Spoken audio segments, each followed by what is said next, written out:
Kembali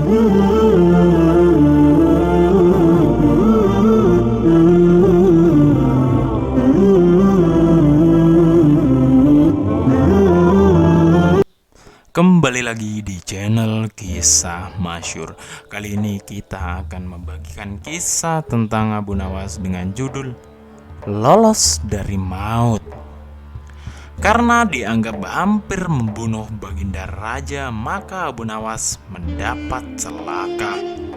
Dengan kekuasaan yang absolut, Baginda memerintahkan para prajuritnya langsung menangkap dan menyeret Abu Nawas untuk dijebloskan ke dalam penjara. Waktu itu Abu Nawas sedang bekerja di ladang karena musim tanam kentang akan tiba. Ketika para prajurit kerajaan tiba, ia sedang mencangkul. Dan tanpa alasan yang jelas, mereka langsung menyeret Abu Nawas sesuai dengan titah Baginda Raja Harun al-Rasyid. Abu Nawas tidak berkutik. Kini ia mendekam di dalam penjara. Beberapa hari lagi kentang-kentang itu harus ditanam, sedangkan istrinya tidak cukup kuat untuk melakukan percangkulan. Abu Nawas tahu bahwa ketetanggaannya tidak akan bersedia membantu istrinya sebab mereka juga sibuk dengan pekerjaan mereka masing-masing. Tak ada yang bisa dilakukan di dalam penjara kecuali mencari jalan keluar. Seperti biasa, Abu Nawas tidak bisa tidur dan tidak enak makan. Ia hanya makan sedikit saja. Sudah 2 hari ia meringkuk di dalam penjara. Wajahnya pun terlihat murung. Memasuki hari ketiga, Abu Nawas memanggil seorang pengawal. "Bisakah aku minta tolong kepadamu?" kata Abu Nawas membuka pembicaraan. "Apa itu?" kata pengawal itu tanpa gairah. "Aku ingin pinjam pensil dan selembar kertas. Aku ingin menulis surat untuk istriku. Aku harus menyampaikan sebuah rahasia penting yang hanya boleh diketahui oleh istriku saja." Pengawal itu pun berpikir sejenak lalu pergi meninggalkan Abu Nawas. Ternyata pengawal itu menghadap Baginda Raja untuk melapor. Mendengar laporan dari pengawal, Baginda segera menyediakan apa yang diminta oleh Abu Nawas. Dalam hati Baginda bergumam, mungkin kali ini ia bisa mengalahkan Abu Nawas. Abu Nawas menulis surat yang berbunyi, "Wahai istriku, janganlah engkau sekali-kali menggali ladang kita karena aku menyembunyikan harta karun dan sejuta di situ. Dan tolong jangan bercerita kepada siapapun." Kemudian tentu saja surat itu dibaca oleh Baginda karena beliau ingin tahu apa sebenarnya rahasia Abu Nawas ini. Setelah membaca surat itu, Baginda merasa puas dan langsung memerintahkan beberapa pekerja istana untuk menggali ladang Abu Nawas. Dengan peralatan yang dibutuhkan, mereka berangkat dan langsung menggali ladang Abu Nawas itu. Istri Abu Nawas merasa heran. Mungkinkah suaminya minta tolong pada mereka? Pertanyaan itu tidak terjawab karena mereka kembali ke istana tanpa pamit. Mereka hanya menyerahkan surat Abu Nawas kepadanya.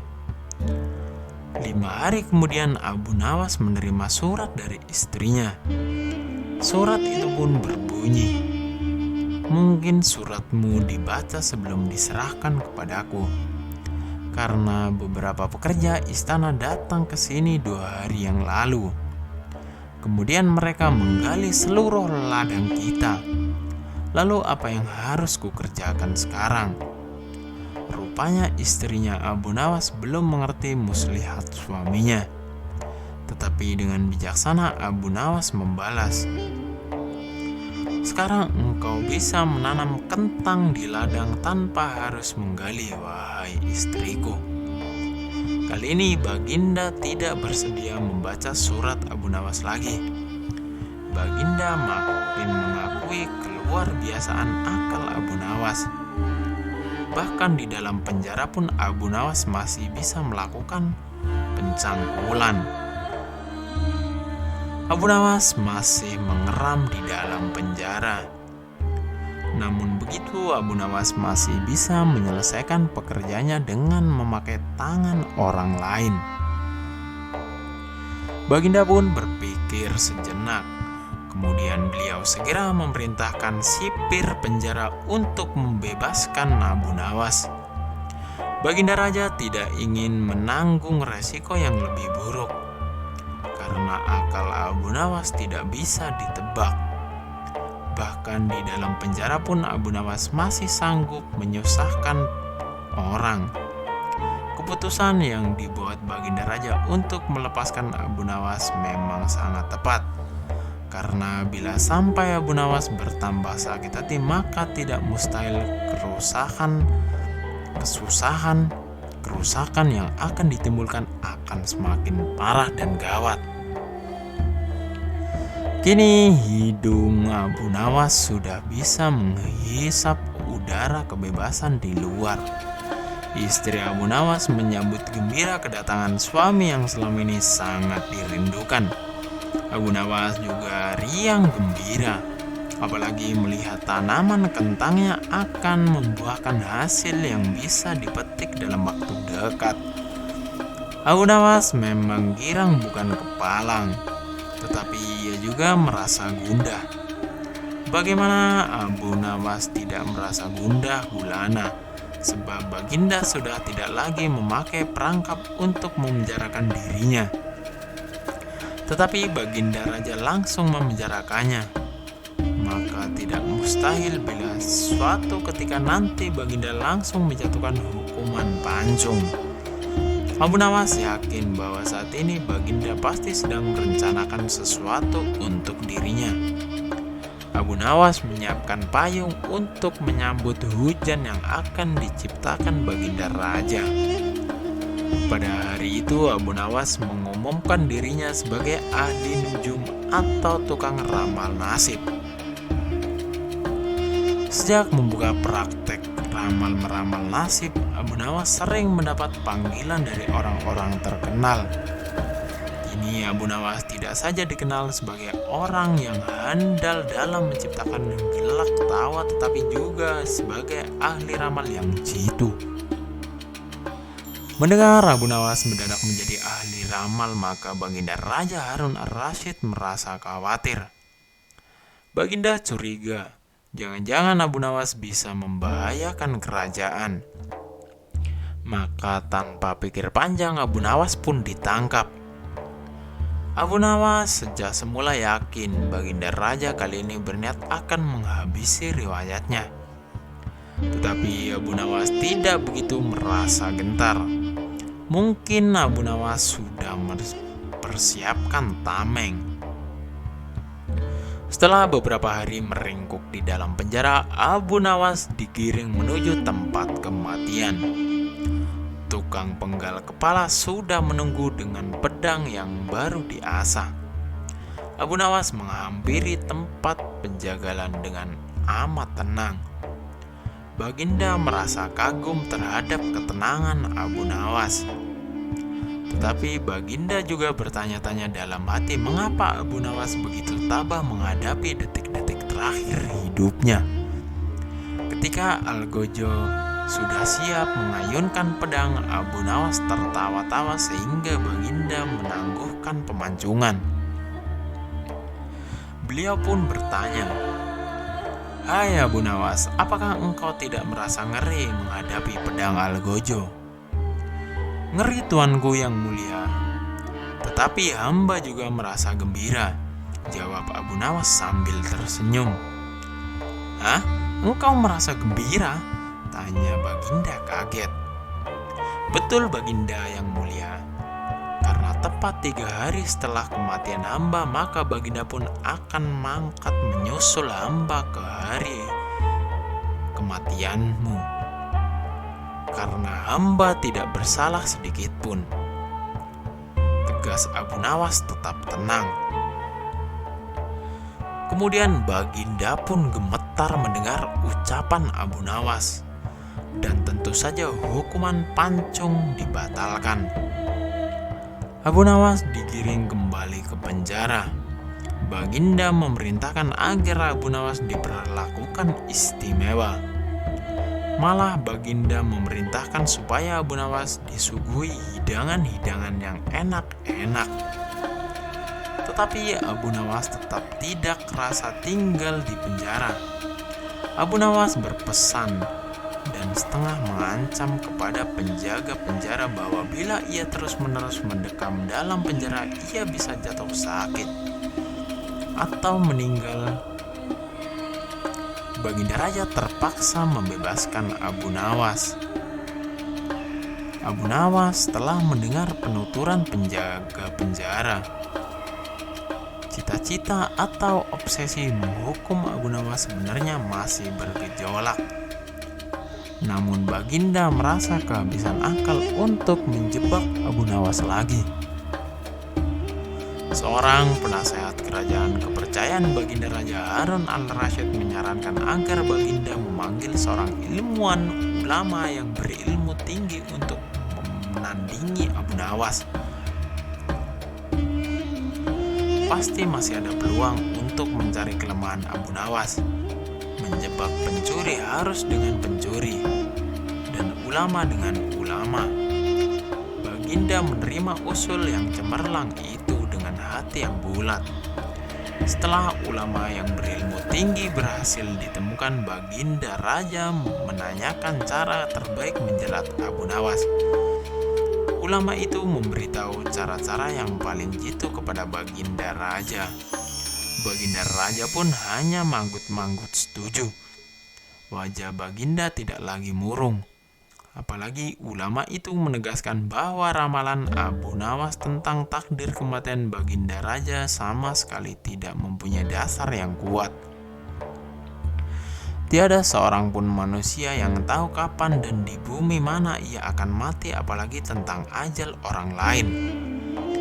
Ulama andalan Baginda Raja mulai mengadakan persiapan seperlunya untuk memberikan pukulan fatal bagi Abu Nawas. Siasat pun dijalankan sesuai rencana. Abu Nawas terjerembab ke lubang siasat sang ulama. Abu Nawas melakukan kesalahan yang bisa mengantarkannya ke tiang gantungan atau tempat pemanjungan. Benarlah peribahasa yang berbunyi sepandai-pandainya tupai melompat pasti suatu saat akan terpeleset. Kini Abu Nawas benar-benar mati kutu. Sebentar lagi ia akan dihukum mati karena jebakan sang ilmuwan ulama. Benarkah Abu Nawas sudah keok? Kita lihat saja nanti. Banyak orang yang merasa simpati atas nasib Abu Nawas, terutama orang-orang miskin dan tertindas yang pernah ditolongnya. Namun derai air mata para pecinta dan pengagum Abu Nawas tak akan mampu menghentikan hukuman mati yang akan dijatuhkan. Baginda Raja Harun al-Rasyid benar-benar menikmati kemenangannya. Belum pernah Baginda terlihat seriang sekarang. Keyakinan orang banyak bertambah mantap. Hanya satu orang yang tetap tidak yakin bahwa hidup Abu Nawas akan berakhir setragis ini, yaitu istri Abu Nawas sendiri. Bukankah Allah Azza wa Jalla Bukankah Allah Azza wa Jalla lebih dekat daripada urat leher? Tidak ada yang tidak mungkin bagi Allah yang maha gagah. Dan kematian adalah mutlak urusannya. Semakin dekat hukuman mati bagi Abu Nawas, orang banyak semakin rasa. Tetapi bagi Abu Nawas malah sebaliknya.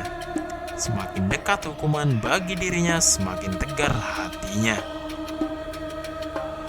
Baginda Raja tahu bahwa ketenangan yang ditampilkan Abu Nawas hanyalah merupakan bagian dari tipu dayanya. Tetapi Baginda Raja telah bersumpah pada dirinya sendiri bahwa beliau tidak akan terkecoh untuk kedua kalinya. Sebaliknya, Abu Nawas juga yakin selama nyawa masih melekat maka harapan akan terus menyertainya. Tuhan tidak mungkin menciptakan alam semesta ini tanpa ditaburi harapan-harapan yang menjanjikan, bahkan dalam keadaan yang bagaimanapun gawatnya. Keyakinan seperti inilah yang tidak dimiliki oleh Baginda Raja dan ulama itu. Seketika suasana menjadi hening. Sewaktu Baginda Raja memberi sambutan singkat tentang akan dilaksanakan hukuman mati atas diri terpidana mati Abu Nawas. Kemudian tanpa memperpanjang waktu lagi, Baginda Raja menanyakan permintaan terakhir kepada Abu Nawas. Dan pertanyaan inilah yang paling dinantikan oleh Abu Nawas. Adakah permintaan yang terakhir, wahai Abu Nawas? Ada paduka yang mulia, jawab Abu Nawas singkat. Sebutkan, kata Baginda Raja.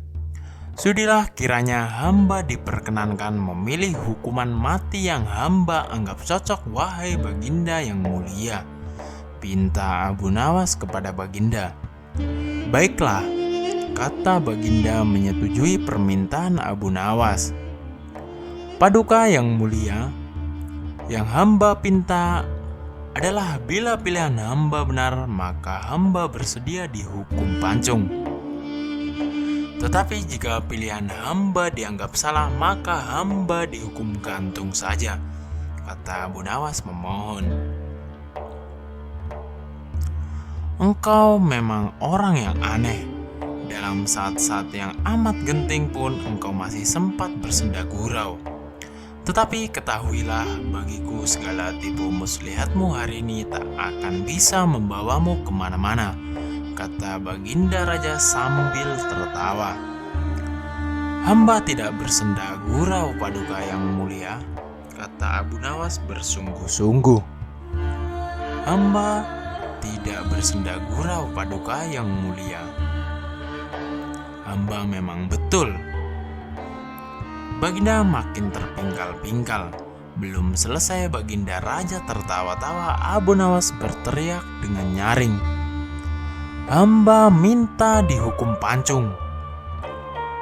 Semua yang hadir kaget. Orang banyak belum mengerti mengapa Abu Nawas membuat keputusan begitu. Tetapi kecerdasan otak Baginda Raja menangkap sesuatu yang lain, sehingga tawa Baginda yang semula berderai-derai mendadak terhenti. Kening Baginda berkenyit mendengar ucapan Abu Nawas. Baginda Raja tidak berani menarik kata-katanya karena disaksikan oleh ribuan rakyatnya. Beliau sudah terlanjur mengabulkan Abu Nawas untuk menentukan hukuman mati yang paling cocok untuk dirinya. Kini kesempatan Abu Nawas membela diri. Baginda yang mulia, hamba tadi mengatakan bahwa hamba akan dihukum pancung. Kalau pilihan hamba benar, maka hamba dihukum gantung. Tetapi di manakah letak kesalahan pilihan hamba sehingga hamba harus dihukum gantung? Padahal hamba telah memilih hukuman pancung. Oleh kata Abu Nawas memaksa, Baginda Raja dan ulama itu tercengang. Benar-benar luar biasa otak Abu Nawas ini. Rasanya tidak ada lagi manusia sepintar selain Abu Nawas di negeri Baghdad ini. Abu Nawas, aku mengampunimu. Tapi sekarang jawablah pertanyaan singkatku ini. Berapa banyaklah bintang-bintang di langit? Oh, sungguh gampang sekali tuanku. Ya, tapi berapa? 100 juta, 100 miliar, atau berapa? Tanya Baginda kepada Abu Nawas mendesak. Bukan tuanku yang mulia, cuma sebanyak pasir di pantai. Kau ini, bagaimana bisa orang menghitung pasir di pantai? Lalu bagaimana pula orang bisa menghitung bintang di langit? Kata Abu Nawas menyanggahi kata-kata Baginda Raja. Kau memang penggeli hati, Abu Nawas. Kau adalah pelipur laraku. Abu Nawas, mulai sekarang janganlah segan-segan. Sering-seringlah datang ke istanaku. Aku ingin selalu mendengar lelucon-leluconmu yang baru. Siap, Baginda Raja. Demikianlah cerita Abu Nawas kali ini. Jangan lupa like, komen, dan subscribe channel ini jika kalian suka. Sampai bertemu di video selanjutnya.